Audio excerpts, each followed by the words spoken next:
Ok. Ah, a igreja de Corinto era uma igreja com muitos problemas e Paulo escreveu a primeira carta aos Coríntios para lidar com uma série de problemas que havia naquela igreja. Nós estamos estudando primeira de Paulo aos Coríntios e não é à toa que a gente deu a esta série o nome de Problemas de uma Igreja Local. Porque esta carta, primeira de Paulo aos Coríntios, é uma carta sobre problemas de uma igreja local. Então abra aí a sua Bíblia na primeira epístola de Paulo aos Coríntios e vamos ver como é que Paulo, não é? Vamos continuar vendo como é que Paulo lidou com os muitos problemas da igreja de Corinto. Chegamos ao capítulo 5. Então hoje vamos ler o capítulo 5. Todo capítulo 5. São 13 versículos, não é um capítulo muito grande. Não sei se nós vamos conseguir analisar todo o capítulo hoje. Talvez sim, talvez não, não é? Mas a gente não tem pressa. Vamos caminhando aí pelas páginas de 1 aos Coríntios. 1 aos Coríntios, capítulo 5, eu leio e você acompanha silenciosamente. Geralmente se ouve que há entre vós imoralidade, e imoralidade tal como nem mesmo entre os gentios, isto é, haver quem se atreva a possuir a mulher de seu próprio pai. E contudo, andais vós ensoberbecidos, e não chegastes a lamentar, para que fosse tirado do vosso meio quem tamanho ultraje praticou? Eu, na verdade, ainda que ausente em pessoa, mas presente em espírito, já sentenciei como se estivesse presente, que o autor de tal infâmia seja, em nome do Senhor Jesus, reunidos vós e o meu espírito, com poder de Jesus nosso Senhor, entregue a Satanás para a destruição da carne, a fim de que o espírito seja salvo no dia do Senhor Jesus. Não é boa a vossa jactância. Não sabeis que um pouco de fermento leveda a massa toda? Lançai fora o velho fermento, para que sejais nova massa, como sois de fato sem fermento. Pois também Cristo, nosso Cordeiro Pascal, foi imolado. Por isso, celebremos a festa não com o velho fermento, nem com o fermento da maldade e da malícia, e sim com os asmos da sinceridade e da verdade. Já em carta vos escrevi que não vos associasseis com os impuros. Refiro-me, com isto, não propriamente aos impuros deste mundo, ou aos avarentos, ou roubadores, ou idólatras, pois, neste caso, teríeis que sair do mundo. Mas agora vos escrevo que não vos associeis com alguém que, dizendo-se irmão, for impuro, ou avarento, ou idólatra, ou maldizente, ou beberrão, ou roubador, com esse tal nem ainda comais. Pois com que direito haveria eu de julgar os de fora? não julgais vós os de dentro? Os de fora, porém, Deus os julgará. Expulsai, pois, de entre vós o malfeitor. Vamos orar pedindo a bênção da iluminação. Deus bondoso, aceita a nossa gratidão pela oportunidade que temos agora de juntos nos debruçarmos sobre a tua palavra, a fim de buscar nela, extrair dela orientação sábia e segura para a nossa caminhada cristã. Que o Espírito do Senhor, que habita em nós e que inspirou Paulo ao escrever essa carta, nos ajude a ter um bom entendimento do ensino do apóstolo Paulo nesta sessão que lemos. Ajuda-nos, ó Senhor Deus, a fazer um bom manejo da Escritura. Nós oramos em nome de Jesus, o nosso Redentor. Amém. Então, irmãos, como eu disse antes da leitura, nós estamos analisando problemas de uma igreja local.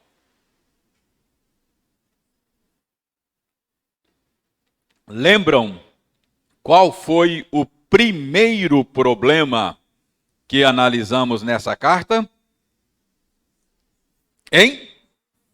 Divisões, não é? Então nós vimos que o primeiro problema era um problema relacionado com a liderança daquela igreja, e surgiram uma série de partidos, de grupos em torno do nome dos líderes, e isso estava causando fraturas no corpo de Cristo. Esse foi o primeiro problema, isso já ficou para trás. Segundo problema. Qual foi o segundo problema que nós estudamos nessa carta?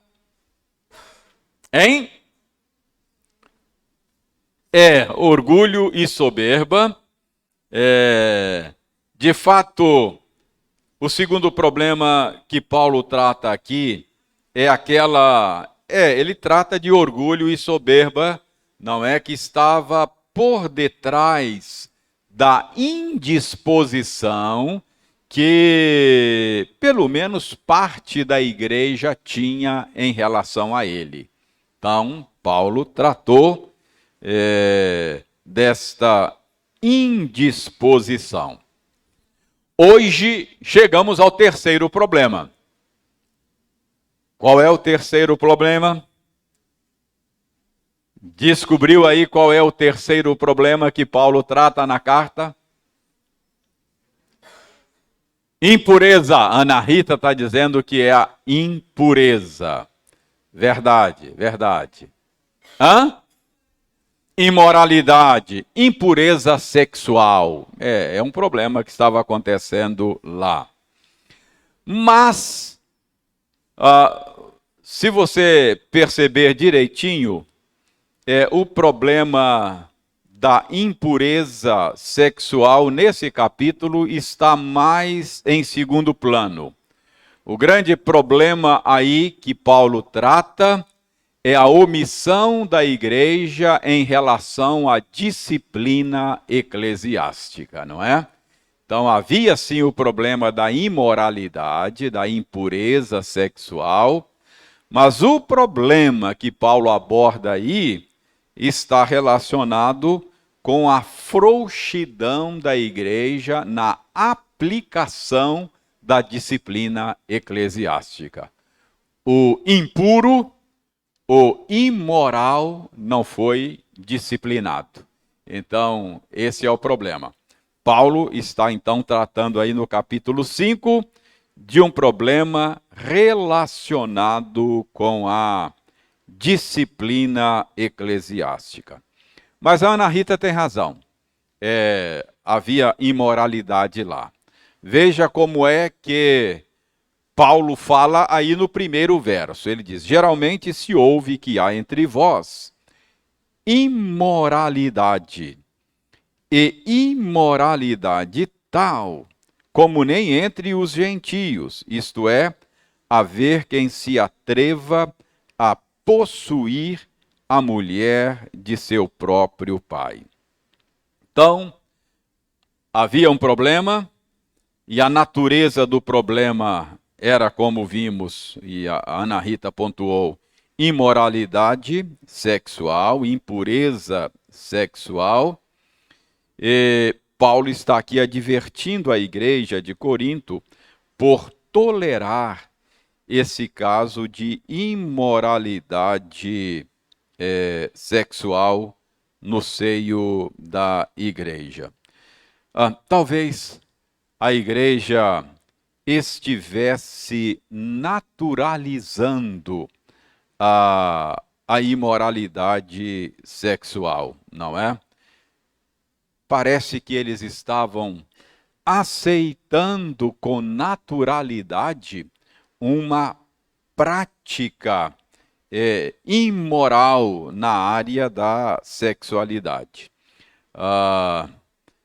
Irmãos, isso parece que estava acontecendo porque Paulo, a certa altura aqui, Paulo diz aí que eles nem sequer lamentavam, né? Verso 2: e contudo andais vós ensoberbecidos, e não chegastes a lamentar. Não apenas não trataram disciplinarmente do problema, mas não ficavam nem corados de vergonhas, não é? Não lamentavam. Paulo disse, isso era para... Essas coisas acontecem tristemente no seio da igreja, do povo de Deus. É triste isso. Nós temos exemplos na Bíblia de quedas morais vergonhosas.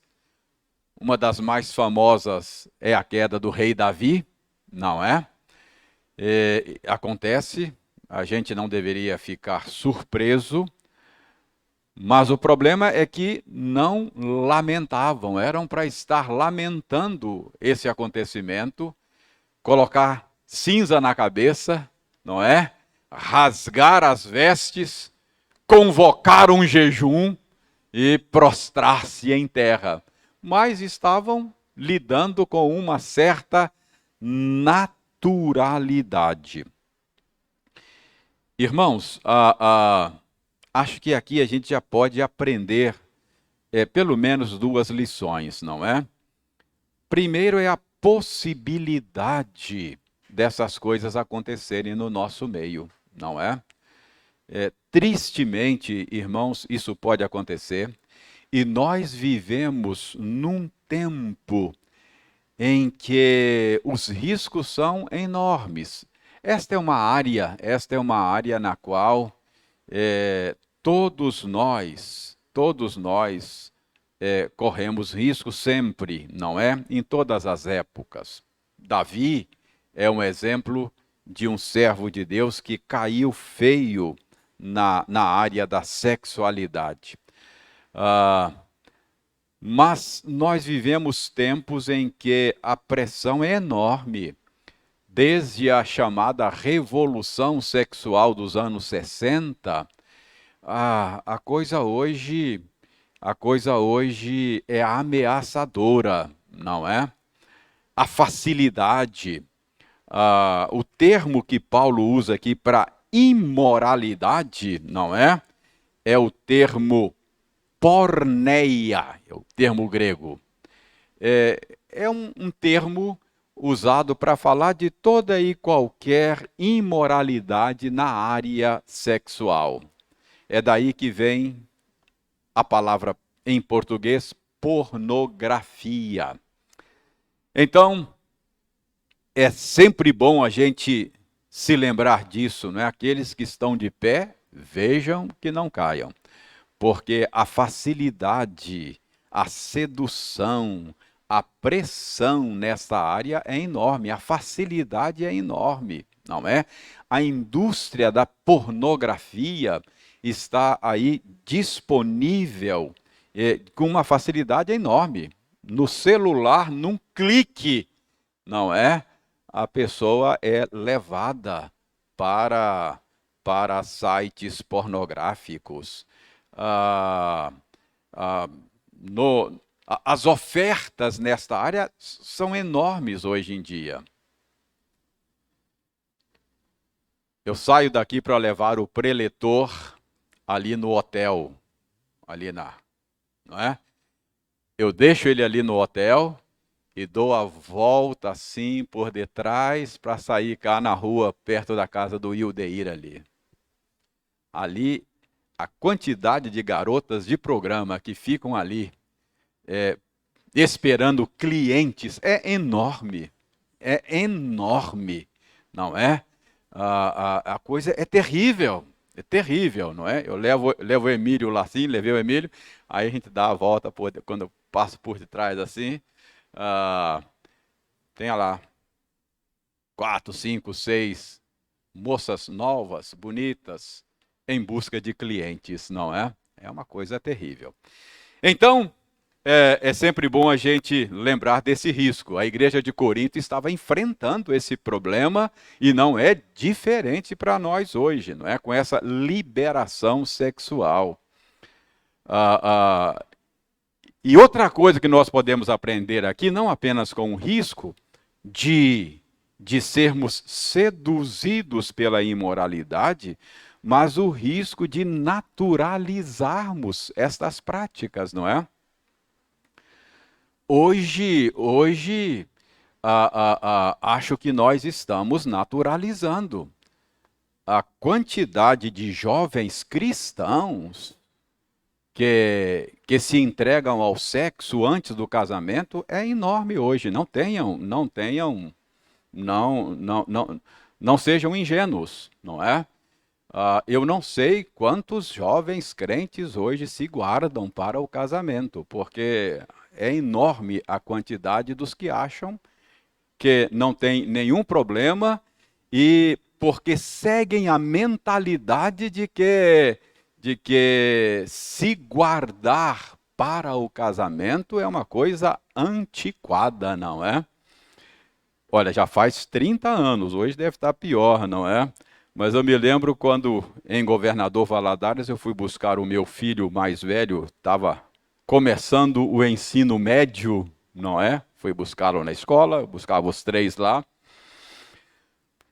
E ele estava assim apavorado porque foi vítima de bullying lá na escola, porque ele disse a algumas meninas que ainda não tinha tido nenhuma experiência sexual. Caíram no pelo dele, não é? Eu disse, meu filho, bem-vindo à realidade, é isso mesmo, mas você está no caminho certo. Enfim, então, esse é o problema que a igreja estava enfrentando, não é? De ter lá um caso de imoralidade que parecia que estava sendo naturalizado.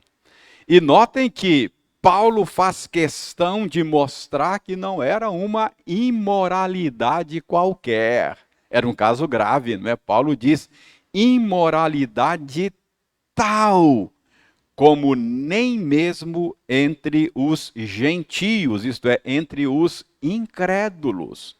Então, parece que a igreja de Corinto estava naturalizando algo que a própria sociedade no entorno não tinha naturalizado ainda, que era um caso amoroso entre um jovem da igreja, um rapaz, pressuponho, não sei, não fala a idade dele aqui, mas o pai estava ainda vivo, não é? Então não deve ser alguém muito velho, que estava tendo um caso amoroso com a mulher do pai. Deve ser madrasta, não é possível que fosse a mãe, não é? Deve ser madrasta, não é possível. Então, tudo indica que era um caso entre o enteado e a madrasta, não é? Que estava acontecendo lá. Então, mas o ponto de Paulo, como eu disse, esse problema da imoralidade fica em algum nível assim em segundo plano, porque Paulo gasta mais tempo aqui falando da omissão da igreja, não é? Então, Paulo aqui no verso 2 ele diz: "E contudo, andais vós ensoberbecidos", diz ele aí, não é? Andais vós ensoberbecidos, e não chegastes a lamentar, para que fosse tirado do vosso meio quem tamanho ultraje praticou. Então, a preocupação de Paulo aqui é com a frouxidão da igreja, com a indiferença da igreja, com a omissão da igreja, com a prática da disciplina eclesiástica. Então, essa é a cobrança que Paulo faz aqui, não é? Então, ele está denunciando a indiferença da igreja. E a questão é: por que a igreja deveria ter tratado e ter lidado com essa situação de maneira correta? Irmãos, eu creio que aqui não é difícil a gente descobrir pelo menos 3 motivos pelos quais a igreja estava falhando ao não tratar do assunto. Em primeiro lugar, a gente percebe aqui que a boa reputação do Evangelho, do bom nome de Cristo, estava sendo enlameada, não é? Como é que a gente percebe? Paulo não diz claramente, mas eu creio que isso fica sugerido no modo como Paulo fala no versículo 1. Dê uma olhada aí, Paulo diz assim, ó: geralmente se ouve que há entre vós. Notem que Paulo não se dá aqui ao trabalho de dizer de quem ouviu, não é? No caso das divisões, Paulo diz, olha, eu soube pelos da casa de Cloé que há divisões aí entre vocês, não é? Mas aqui Paulo nem sequer se dá ao luxo de dizer quem foi que disse. Por que será? Porque parece que já era do conhecimento público, não é? Quem é que está sabendo dessa imoralidade? Parece que pode dizer, todo mundo, não é? Olha, ele diz aí, ó, geralmente se ouve que há entre vós. Parece que era um caso que já havia se tornado público. O bom nome do Evangelho, a honra de Cristo já estava sendo vilipendiada por causa desse problema. Portanto, a omissão da igreja estava causando danos à reputação do Evangelho, à reputação de Cristo. Então, a gente vê aqui que a primeira razão pela qual a igreja precisa ser zelosa da prática da disciplina eclesiástica é por causa da reputação do Senhor, não é? Por causa da honra do Senhor. Então, para que o bom nome do Senhor não seja enlameado, a igreja de Cristo precisa ser zelosa para lidar, não é, com casos assim. Então essa é a primeira razão que nós vemos aqui. Mas além disso, uma outra razão pela qual a omissão da igreja era grave, e Paulo aqui trata do assunto, era o próprio bem desse faltoso, não é? Dê uma olhada aqui no que Paulo diz. Paulo diz que o que a igreja deveria fazer e não tinha feito ainda, está no verso 5. Dá uma olhada aí. O que a igreja deveria fazer e que não tinha feito? Paulo diz: entregar tal pessoa a Satanás para a destruição da carne, a fim de que o espírito seja salvo no dia do Senhor Jesus. Notem que nos versos 3, 4 e 5, Paulo está dizendo que o que a igreja deveria fazer. Ele diz, olha, no verso 3, eu, na verdade, ainda que ausente em pessoa, mas presente em espírito, já sentenciei como se estivesse presente, que o autor de tal infâmia. Então, para Paulo, embora Paulo estivesse ausente, para ele já estava claro o que a igreja deveria ter feito há muito tempo, não é? Já estava claro o que a igreja deveria ter feito. Ele diz aí que o faltoso deveria ter sido entregue a Satanás. O que Paulo quer dizer com isso? O que significa entregar alguém a Satanás? Não é uma expressão fácil de descobrir o significado, mas o contexto aqui vai nos ajudar, porque Paulo parece falar a mesma coisa de outras maneiras nesse mesmo texto. Veja no verso 2, o que a igreja tinha que ter feito? Verso 2, Paulo diz: para que fosse tirado do vosso meio quem tamanho ultraje praticou. Então, o que a igreja tinha que ter feito? Tirar do meio.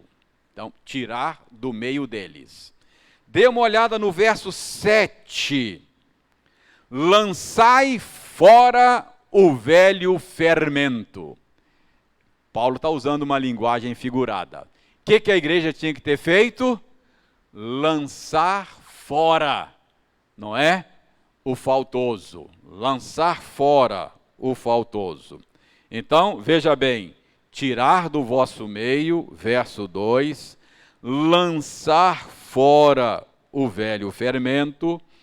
Olha o verso 9, Paulo vai dizer a mesma coisa de outra maneira. Já em carta vos escrevi que não vos associasseis com os impuros.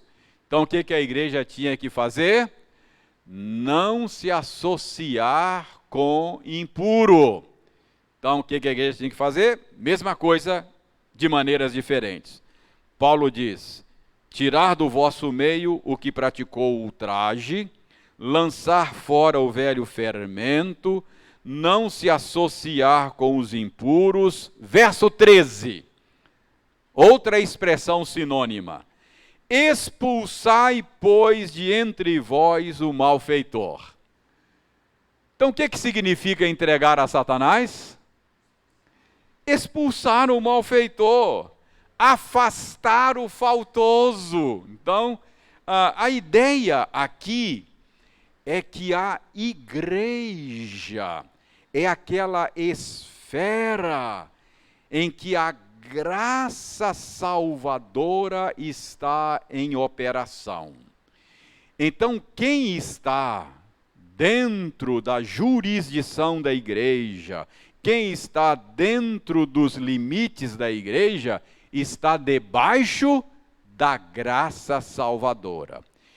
Tirar da igreja, expulsar, afastar, é levar a pessoa para uma outra esfera na qual Satanás tem, com a permissão de Deus, certa jurisdição, não é? Claro que o Senhor é dono de todo o universo e Ele governa sobre todas as esferas. Mas a Bíblia diz que o mundo jaz no maligno, não é? Maior é o que está em nós do que o que está no mundo. Então parece que na linguagem bíblica, entregar a Satanás é deixar que essa pessoa, ou expulsar essa pessoa, ou afastar essa pessoa, de tal forma que Satanás passa a ter, ele está debaixo da jurisdição, podemos dizer assim, do próprio Satanás. Então parece que é isso que Paulo está dizendo, por causa dessas diferentes maneiras, não é? De falar do tratamento que ele esperava que a igreja desse a esse caso. Talvez você diga assim, mas reverendo, Paulo parece que está sendo muito severo aqui, não é? Puxa vida, expulsar a pessoa, parece que Paulo está sendo muito rigoroso. Eu sei, irmãos, sobretudo para essa nossa cultura de inclusão, não é? Esse tipo de procedimento não é muito bem visto nessa nossa cultura de inclusão. Excluir alguém parece duro demais para essa nossa mentalidade que aprecia a inclusão. Mas, irmãos, nós precisamos considerar aqui pelo menos duas coisas. A primeira coisa que precisamos considerar aqui é a gravidade da imoralidade, do pecado que Paulo está considerando aqui. Paulo diz que é algo muito grave, é imoralidade tal, não é que nem entre os gentios seria algo aceitável. Então, nem os incrédulos aceitariam isso como algo normal, natural, não é? Então, primeiro considere a gravidade. A outra coisa que nós precisamos considerar aqui também é que nessa passagem eu estou convencido de que a impenitência do faltoso está pressuposta. Parece que até então tal pessoa não, ou pelo menos o tratamento que Paulo prescreve aqui para a igreja aplicar, parece prever a impenitência do faltoso, ou seja, em caso de não arrependimento. Até porque Paulo parece estar pressupondo aqui o ensino de Jesus em Mateus 18. Preste bem atenção. O que Jesus manda fazer com um faltoso lá em Mateus 18? Se o teu irmão pecar, vai ter com ele entre ti e ele só. Então, é uma tentativa de restaurar esse irmão. Se esse irmão faltoso demonstrou arrependimento, ouviu você, ganhasse o teu irmão. O assunto morreu ali. Mas se o teu irmão não te ouvir, Jesus Cristo disse, dê um outro passo. Chame 2 ou 3 testemunhas, um grupo reduzido, não é? Olha que a ideia aqui é preservar a reputação do faltoso, vai ter com ele entre ti e ele só. Se ele não te ouvir, então, para o bem dele, leve um pequeno grupo. Quem sabe esse pequeno grupo será usado por Deus para levar este irmão ao arrependimento. Se ele ouviu a esse pequeno grupo, ganhaste o teu irmão, não é? Mas, se ele não ouviu a esse pequeno grupo, aí Jesus prescreve um terceiro passo. Dize-o à igreja, não é? Se ele ouviu a igreja, ganhaste o teu irmão, não é? Se ele não ouviu a igreja, aí Jesus prescreve a exclusão. Considera-o gentio e publicano. Você entregue a Satanás. Então parece que o apóstolo Paulo está aqui, de alguma maneira, pressupondo todos estes passos antes de entregar a Satanás. Talvez você diga, reverendo, o senhor não está forçando esse texto, não? Onde é que o senhor está vendo essa pressuposição em Paulo? Paulo manda entregar a Satanás. Mas como é que o senhor está percebendo aí essa pressuposição em Paulo? Como é que o senhor acha que é possível ver que Paulo está pressupondo todo esse processo antes de entregar a Satanás? Então eu vou dizer a você por que eu acho que isso está aqui. Veja bem o que Paulo diz aqui, ó. Verso 3. Eu, na verdade, ainda que ausente em pessoa, mas presente em espírito, já sentenciei como se estivesse presente, que o autor de tal infâmia seja, quer dizer, seja entregue a Satanás, né? Ele vai dizer mais na frente, seja entregue a Satanás, como? Em nome do Senhor Jesus. Então, essa entrega a Satanás deveria ser feita em nome do Senhor Jesus.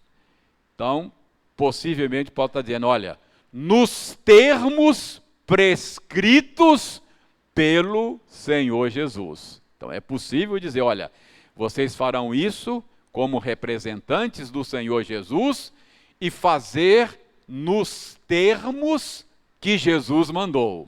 Então parece que Paulo está pressupondo aqui o ensino de Mateus 18. E Paulo continua, fazer isso como? Reunidos vós e o meu espírito com o poder de Jesus nosso Senhor. Então parece que aqui Paulo está dizendo, farão isso, façam uma reunião, um colegiado, a igreja, e a igreja fará isso. Percebe? Você vê aqui um colegiado, não é? Reunidos vós e o meu espírito com o poder de Jesus nosso Senhor. Ou seja, diz-o a igreja, Paulo já está lá na frente, a igreja fazendo. Então, podemos pressupor que houve antes aqueles passos preliminares requeridos por Jesus em Mateus 18. Conseguiu ver o caminho que eu faço para pressupor que Paulo está aqui trabalhando com aqueles passos que Jesus mandou dar em Mateus 18? Primeiro, porque Paulo fala que é em nome de Jesus a aplicação da disciplina. E segundo, porque ele fala que deveria ser feito pela igreja reunida. Então, parece que Paulo está pressupondo aqui que o faltoso foi abordado, pelo menos naquelas duas instâncias, sem sucesso. Está claro isso ou está confuso? Está claro? Está claro? Muito bem. Então veja bem. Paulo está aplicando uma pena dura? Está propondo uma pena dura? Está. Entregue a Satanás. Exclusão. Mas considere a gravidade do problema e considere que Paulo está pressupondo os passos preliminares antes de entregue a Satanás. Mas o que eu estou querendo mostrar mesmo aqui é a segunda razão para a disciplina eclesiástica. A primeira razão que eu mostrei foi o bom nome do Senhor, a reputação do Senhor. Agora eu estou mostrando que a segunda razão é o bem do faltoso. Para que essa pessoa deveria ser entregue a Satanás? O que é que Paulo diz no verso 5? Entregue a Satanás para quê? Para destruição da carne. Para destruição da carne. O que é isso?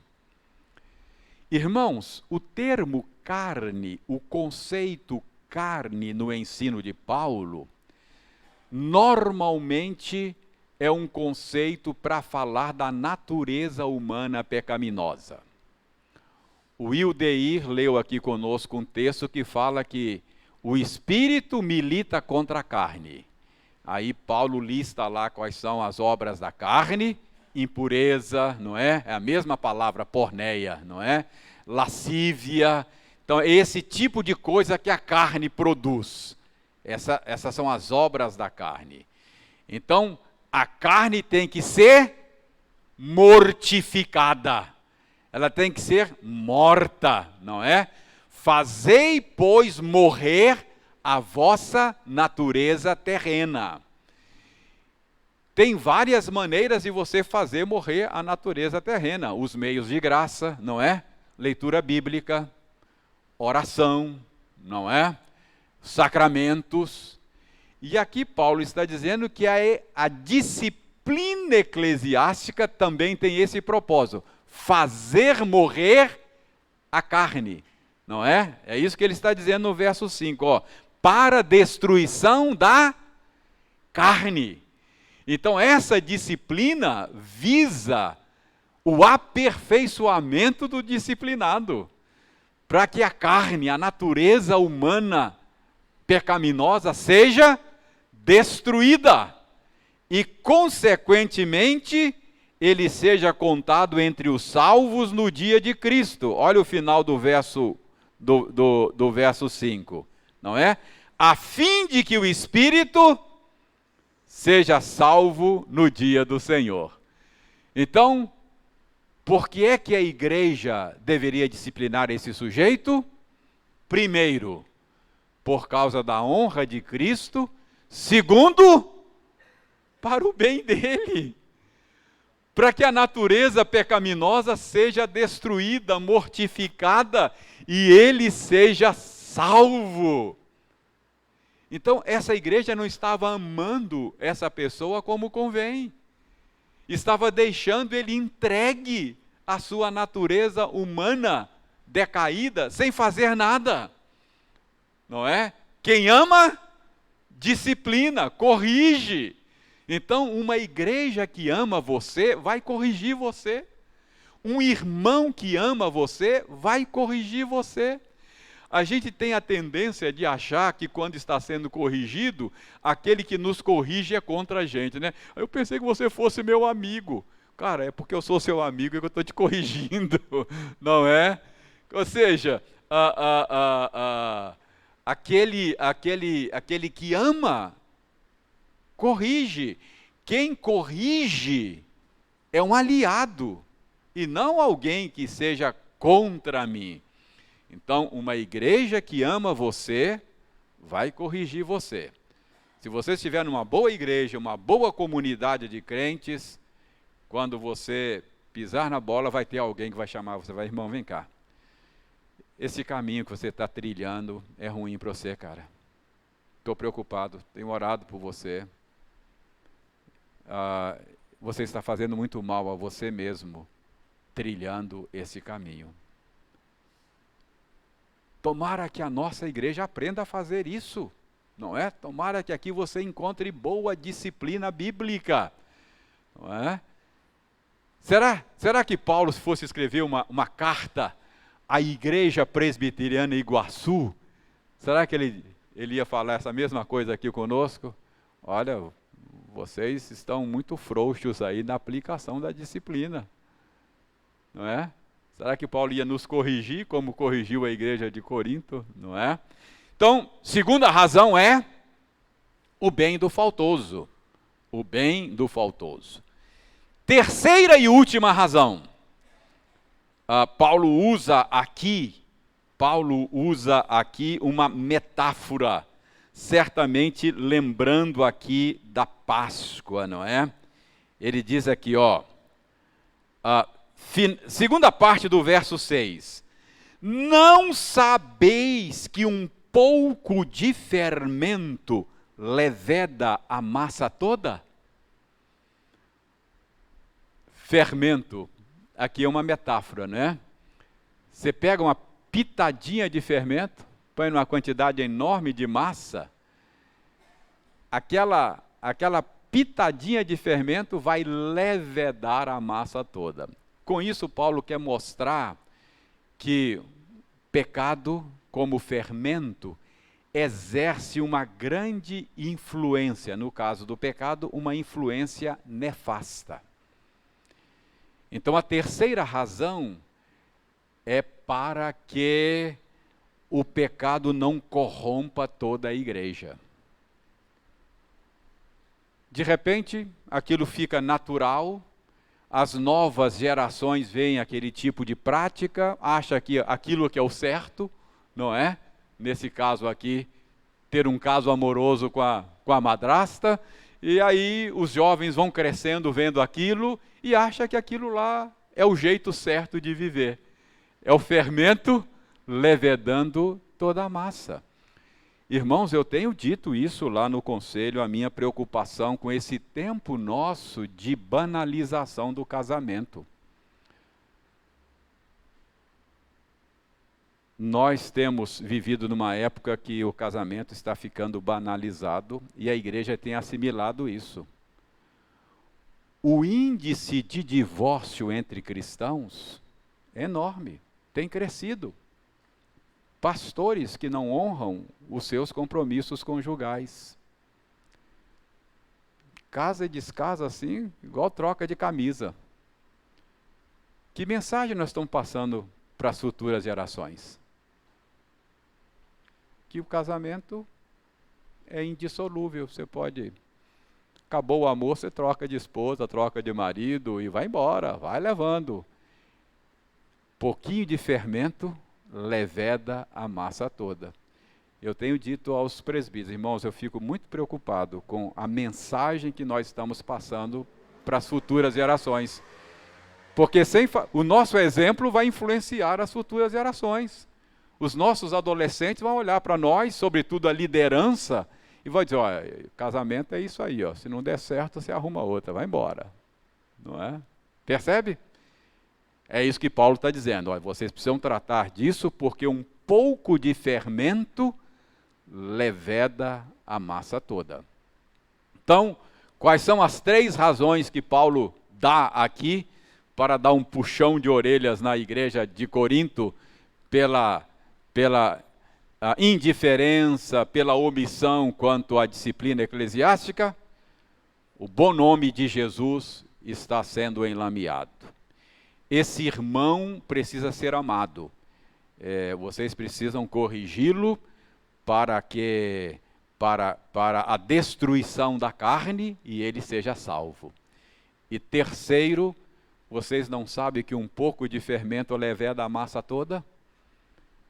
Então, irmãos, a disciplina eclesiástica é uma marca de uma boa igreja.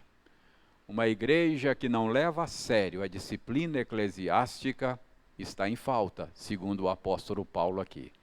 A igreja de Corinto estava em falta, por isso Paulo deu um puxão de orelha neles. Então esse é o terceiro problema que estava acontecendo na igreja de Corinto, que mereceu uma advertência do apóstolo Paulo.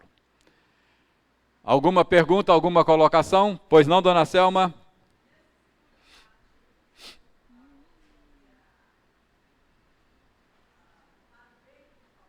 Sim.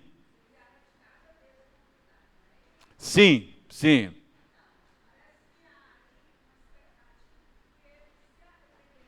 Sim, sim. Pode fazer a pergunta.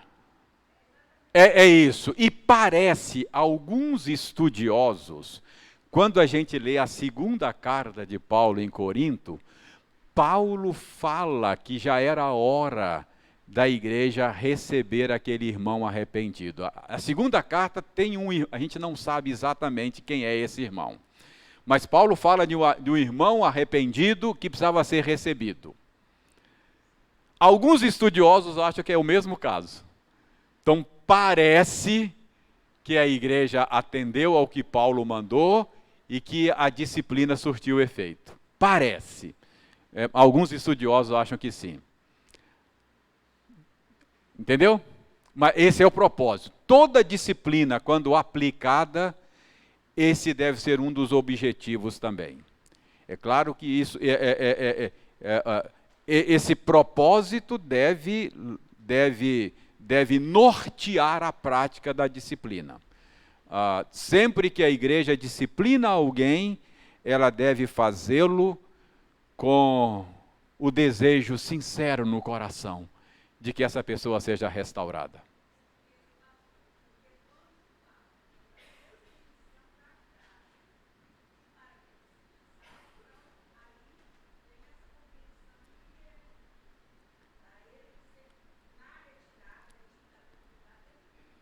É, a, a, o propósito é que Deus use isto para conduzir a pessoa ao arrependimento.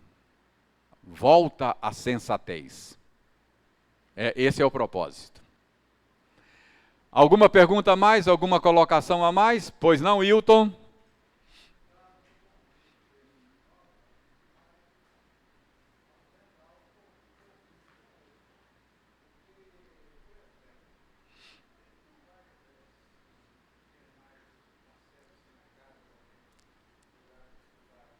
Tá.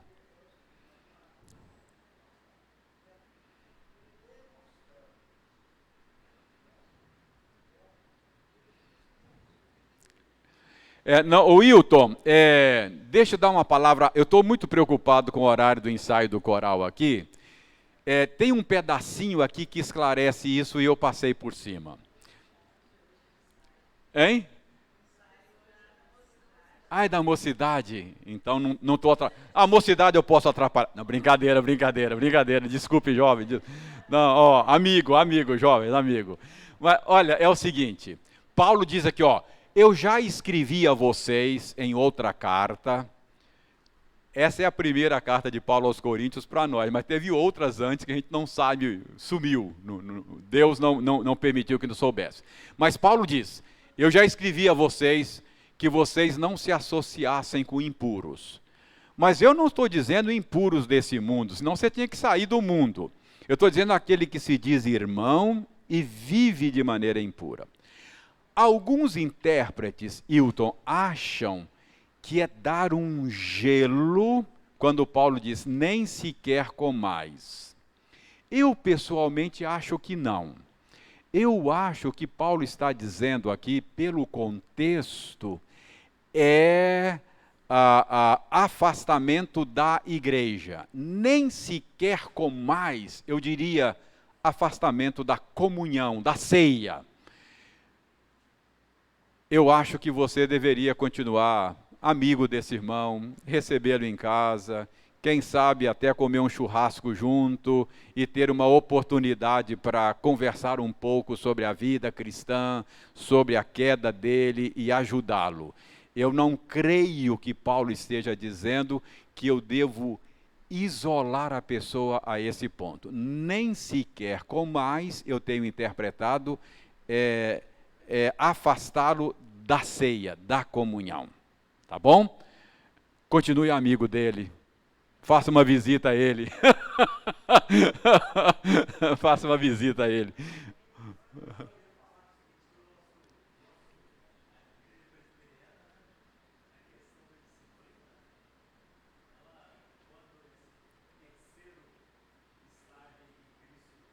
Uhum.